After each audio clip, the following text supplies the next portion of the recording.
Welcome to my massage studio, my healing studio, my coaching studio, and to one of the living spaces in my home.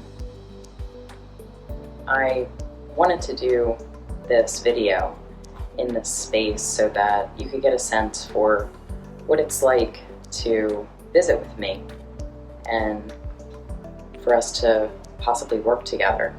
And also because since the topic of this video is how do I live an authentic life, I thought what better way than to just show up as myself in my own space.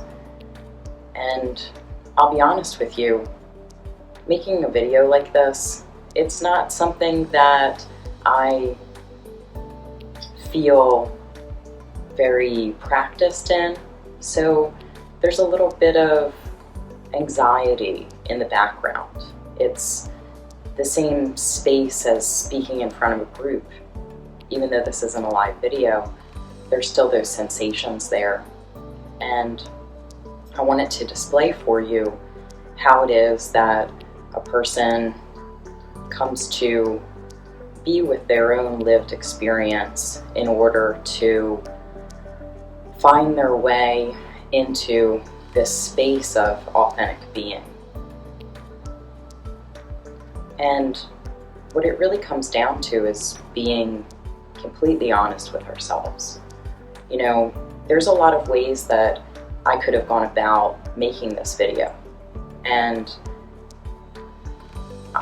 it could be more polished. It could have, a script, but I thought that's not really authentic. That's dressed up. So in order to be honest with myself and to not put so much pressure on myself, I'm just here in the midst of my morning routine, speaking to you directly from a present state of awareness that wants to share something very important. Well, something that I feel is very important and that I'm hoping will resonate with you as well. So when we talk about being authentic, I don't feel like it's possible to really discuss this topic without talking about compassion. And being able to practice compassion is something that it seems so easy when it comes to spaces where we recognize real suffering. We recognize that there's suffering happening in the world around us, that there are spaces outside of our America that have great tolls of loss and violence taking place right now. And just bringing that forward, I'm sure this sensation within your heart arises of this wanting to hold that space, wishing that there was something that could be done. And our arms aren't always long enough to reach out and wrap it around the world, it seems. And so then often people find themselves in these spaces of feeling like they're not good enough, they're not doing enough, and there's always this sense of wanting to find one's purpose. And I find that this is a very common concern that many people come to my work with. And feeling like you don't have a purpose and wanting to find some way to reach out and affect the world around you, it does come from compassion. And perhaps we're not in a position to be able to hold all those hearts and to have enough money, perhaps, to donate into a system that could support people that are experiencing real atrocity and suffering. But if we are to bring that experience back to our own experience of the suffering of the wanting, and really the pain that I feel that I can't, and that I feel that what I'm doing is not good enough, that this is an example of the microcosm of the macrocosm, that I have suffering within me, that there's a war that's going on inside of the self that is really putting so much pressure on an individual to do something, to be better. And slowing that down. So I breathe to slow that down, to come back to my own lived experience, to be in a position where I've cultivated this awareness of compassion and how to utilize it within my own life in a way that I'm able to share that with other people.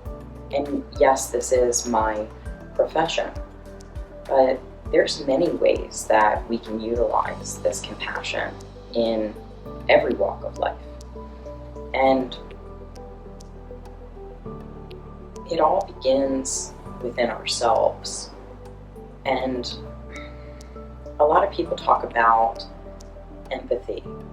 We have a lot of people that feel very deeply for other people.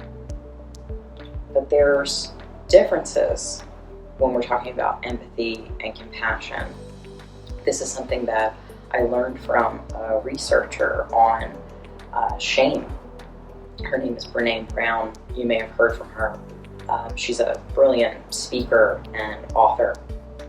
And I recently came across an excerpt of an interview where she was explaining the difference between empathy and compassion. And her thoughts on it were rising out of this space of what is it that inspires a person to compassion. We have such beautiful examples of people that have devoted their lives to compassion. Someone like Mother Teresa is a beautiful example of that. And she was trying to understand in her research, what is it that these people have in common that allows them to give in that way. And she said that she thought that it might be faith or spirituality.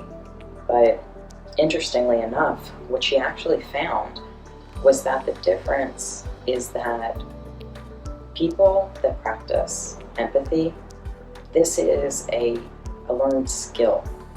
This is something that can be measured, it can be taught, it can be observed. Whereas compassion is actually arising out of boundaries. And this means that a person who's practicing compassion actually has a series of belief systems that they are upholding, that they have boundaries that they practice for themselves and with other people, and that this kind of blanket compassion that's able to be expressed in a very vast way, a very deeply heartfelt way, is actually coming from this space of enforcing those boundaries from this space of self-respect and mutual respect. And that just puts it out in such a beautiful way. What it is that we need in order to be authentic is we need to understand what are our values. What is it that we truly intend to live by? And being able to get really clear with ourselves about how am I feeling? What do I need? How do I tend to my own body, my own heart, my own mind? Being able to understand that gives us the ability to really be honest with ourselves and to take very good care of ourselves. And then that translates into being able to share from that place with other people. So this means that we no longer exert energy in relationships or in even work situations that are detrimental to our well-being. And we can do this in small ways, or we can do this in grand ways. But really what we're doing is just understanding, who am I? What is it that I'm willing to contribute to a relationship or to a job? And can I uphold that within myself, that I'm able to take care of me, but also be honest about what's my place in the world? What's my place in an intimate relationship, in a friendship? What's my place in a job sector? What's my place in societal structure? What's my place in this whole of humanity, in this interconnected system of life, of ecological systems, of societal systems? Who am I? And what is it that I want to contribute to that? And understanding that there's these sensations of things that are blocking us from being able to be that true self. And this can arise out of so many different things. It can arise out of our family conditioning. It can arise out of the area that we grew up in. It can arise out of the kind of education that was offered to us. It can arise out of circumstances of a inability to access certain kinds of help, certain kinds of kindness. And so with that, we have to be able to bring ourselves back and understand, how can I provide that for myself? In what small way can I give myself the presence, the kindness, and the compassion that I'm needing in order to feel fulfilled, so that then I can find my way towards a day-to-day experience where I feel like I'm contributing to the world from a space that feels like it has some warmth, some meaning. So in my work, I help people to find these passageways through feeling and learning to care for themselves and learning to be really honest with themselves. And we do this in many different ways. And this is something that it has healed my life in so many ways of so much pain and suffering, that I can't help but share it.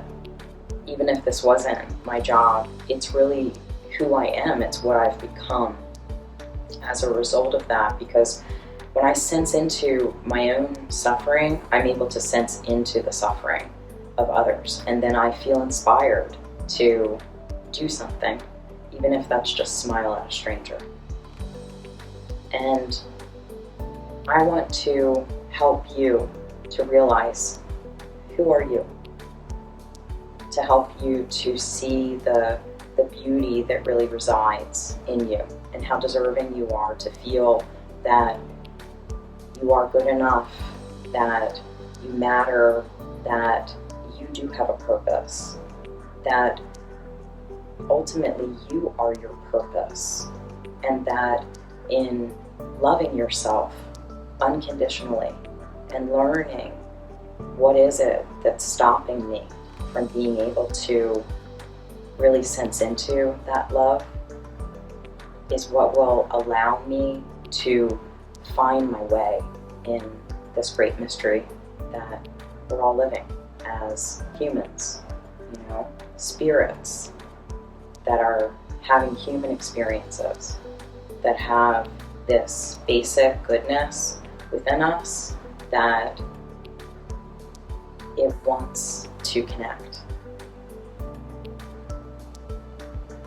We are social creatures, and so being able to connect into how am I blocked from being able to connect with myself, so that then I can see how I'm blocked from connecting with others and then that grander world.